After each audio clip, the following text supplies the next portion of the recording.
Hi, this is Chad Coburn with the Capital Area Council of Governments. Thanks for the opportunity today to talk about our Sustainable Places project. We are in Central Texas, the Austin region. We're an FY 2010 HUD Sustainable Communities Regional Planning grantee. So just a quick background on our project and how we got started. We're growing rapidly and we project to double in population by 2035. That's our MPO planning time horizon. And as you can see here, our high growth rate is combined with a propensity for long commutes into Travis County that leads to worsening congestion and air quality issues. Every county except for Travis sends a majority of their employees across their line for work. And then we're looking at a few other demographic trends, stuff that you might see across the nation, where your population is aging, a higher percentage of older people and people without kids, and that has implications for housing in the future and your housing demand. Looking at more small lot, single family as a percentage of the overall growth. And then we're also looking, we started this HUD grant through the CAMPO 2035 planning effort, which links, it's our first effort to link land use and transportation planning with the idea of having nodes of growth called activity centers, and encouraging growth and development within those nodes to improve some of our congestion and air quality issues. So now with the HUD grant, we're building on the Envision Central Texas program that a decade ago that came up with the activity center concept, and then the CAMPO 2035 plan built on that for our regional plan, and now our HUD grant is trying to use placemaking in the activity center areas to implement the 2035. Quickly defining our basic strategies, we're starting at the city level with demonstration sites and rolling up to a regional view, taking a new approach to demonstration planning and growth management strategies through analytics, and showcasing results at regional forums and advancing our best practices. Our demonstration site cities were picked competitively so we know which cities are willing to climb on board first and work with us to change the ways we approach planning and development.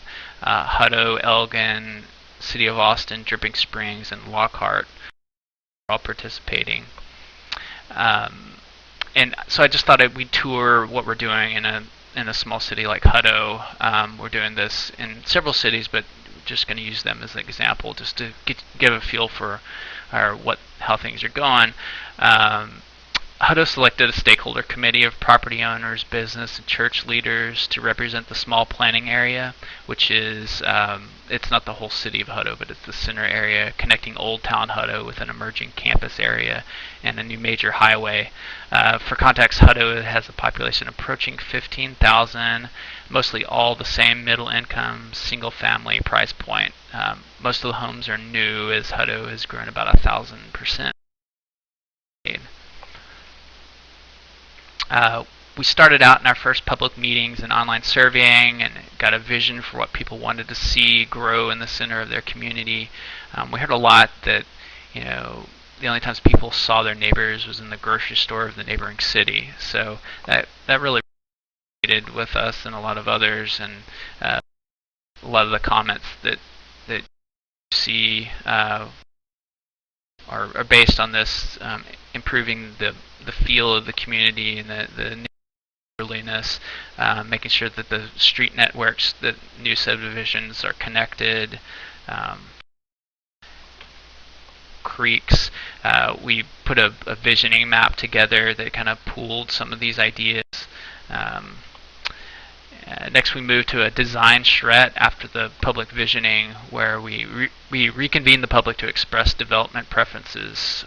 We had a few steps. One would be put together a trend scenario of how this place would most likely develop based on economic and demographic trends, current zoning, and other regulations. Next, we worked with the stakeholders and the public to build a few preferred scenarios. We used our software tools to give interactive feedback. And then we'll come back and write plans to help implement these scenarios. This is the Hutto trend scenario, mostly single-family growth all around.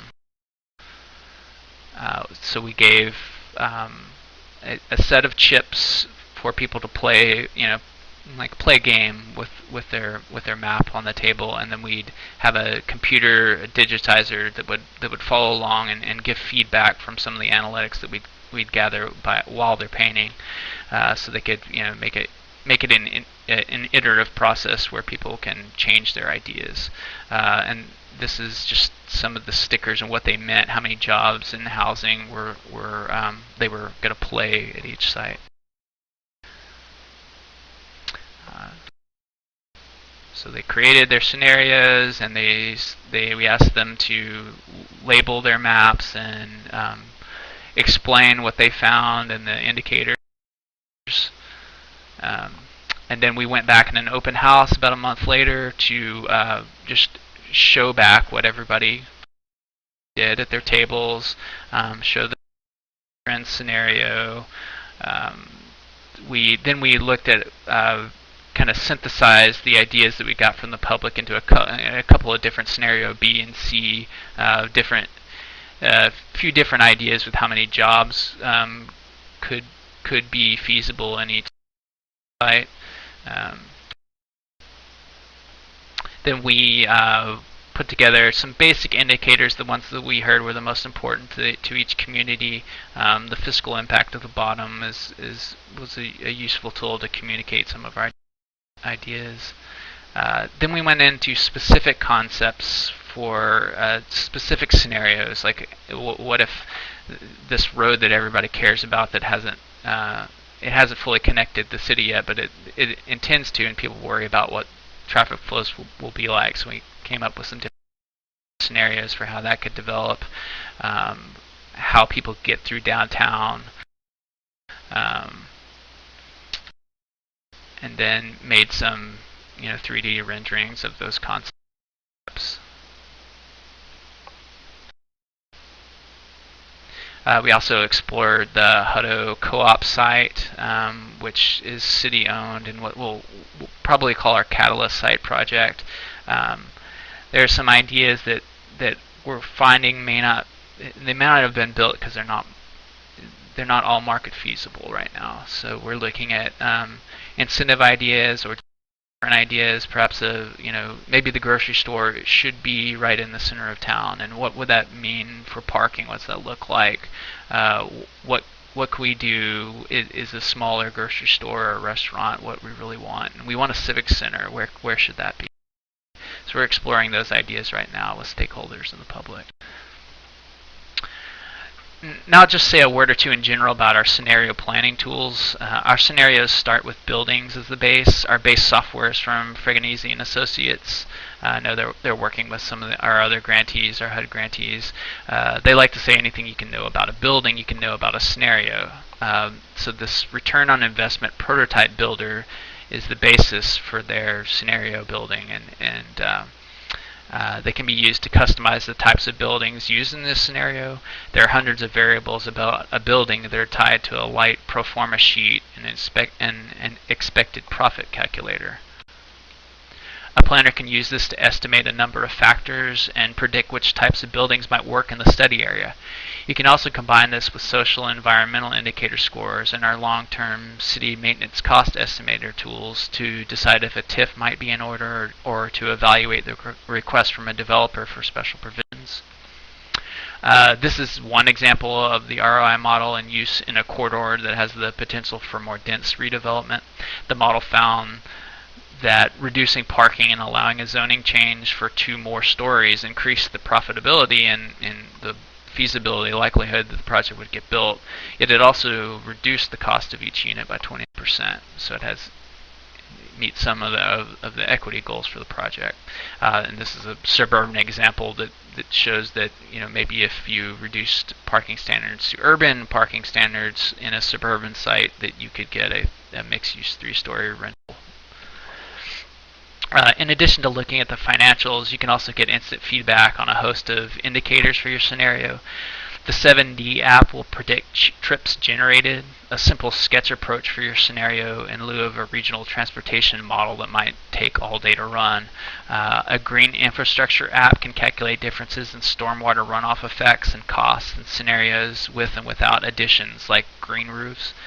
So we're also developing 2 fiscal impact models calibrated for our demonstration site cities that will measure future maintenance and service costs associated with the scenarios for the public budget. Very generally, we can say that sparsely populated greenfield development will cost more than infill over time because it serves few but requires miles and miles of lines to maintain. Looking at some regional metrics. Where another thing we wanted to say was, or really study as we develop our analytics tools, is we hope to bring some 3D visualization to scenario planning, and I know that other grantees are working on this as well.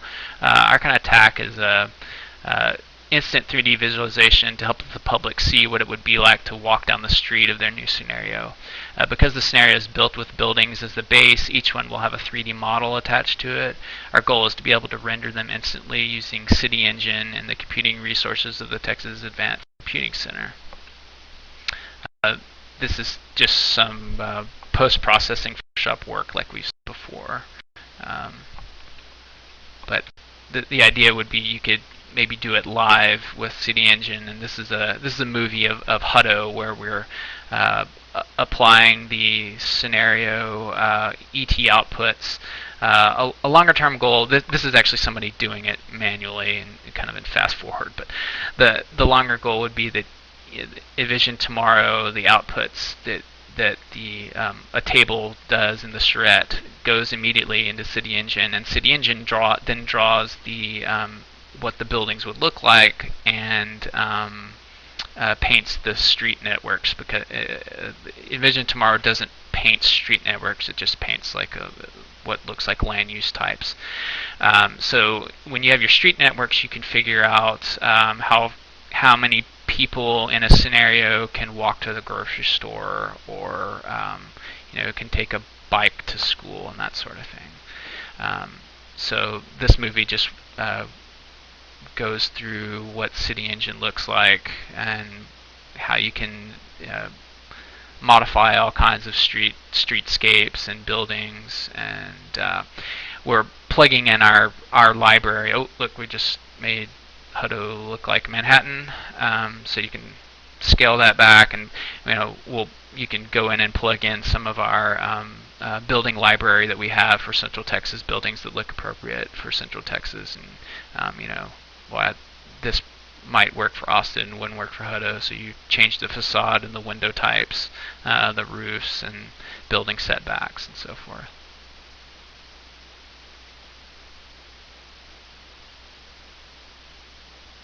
Oh, that's too tall. So I think in a lot of cases we're showing that a Texas wrap 5-story building has a lot of development potential right now. This is just a typical 3-story multifamily that we're looking at there. So those are some pretty cool things. We're not quite ready for prime time on them.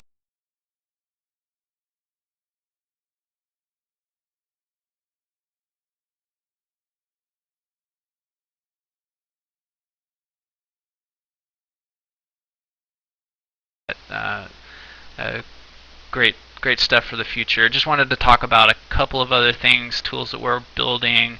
The Spark data schema developed through Criterion Planners, another one of our consultants, will lead our region into a more unified set of data and eventually reduce the costly time associated with beginning a scenario planning process. The database will automatically sort out discrepancies in data and layers and provide a standard for new data entry. I think this could be applicable to other regions. Our HDR team is assembling research to put a dollar figure on externalities, so that will help quantify certain things like commuting and air pollution to better evaluate a scenario. And this is just a summary of what we've talked about, what we're doing.